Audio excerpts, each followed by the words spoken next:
রহমানির রহিম। আসসালামু আলাইকুম, সবাই কেমন আছেন? আলহামদুলিল্লাহ আমি অনেক ভালো আছি। তো আজকে আরেকটা ব্লগ নিয়ে আপনাদের মাঝে হাজির হলাম।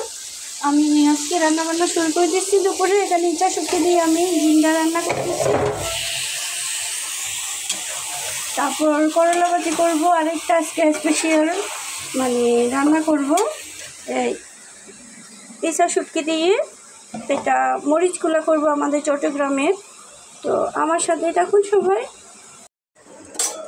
ঝিঙ্গাগুলো হয়ে গেছে, এখন আমি করলা ভাজিটা করে দেবো। আমি করলাগুলো তেলে একটু বোনা করে ফেলি, তারপরে আমি বাকি উপকরণগুলো দিই। অল্প করে হলুদের গুঁড়া দিচ্ছি, আর মরিচের গুঁড়া দিচ্ছি, আর লবণ দিচ্ছি পরিমাণ মতো, কারণ করলা ভাজিতে আবার লবণ বেশি হয়ে যায়, তা খাওয়া যায় না।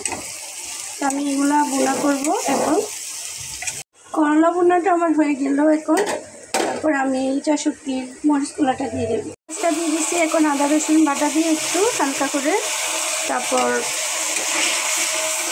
আমি বাকি উপকরণগুলো দিচ্ছি আস্তে আস্তে।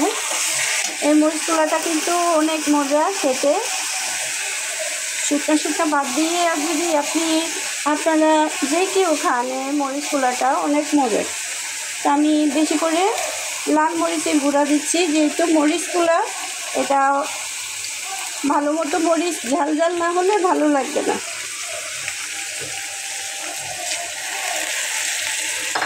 এগুলো একটু কষা হোক।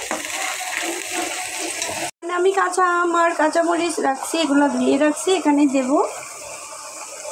তারপর আমি ইটা শুটকিগুলো দেব। আপনি যে কোনো শুটকি দিয়ে করতে পারেন, আমরা অবশ্যই ইটা শুটকি দিয়ে বেশি করি এই মরিচগুলাটা। তো এগুলো হয়ে যায়।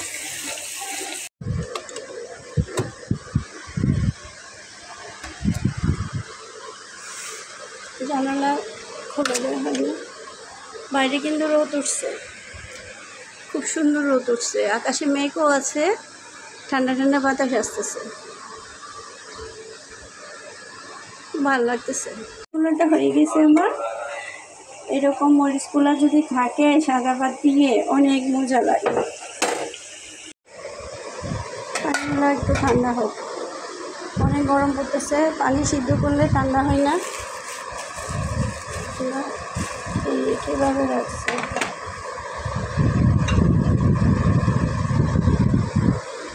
তো আজকের ব্লগ এতটুকু আমার। সবাই ভালো থাকবেন, সুস্থ থাকবেন, আর আমার ভিডিওগুলো দেখে সুন্দর সুন্দর লাইক কমেন্ট করবেন। ওকে, আল্লাহ হাফেজ।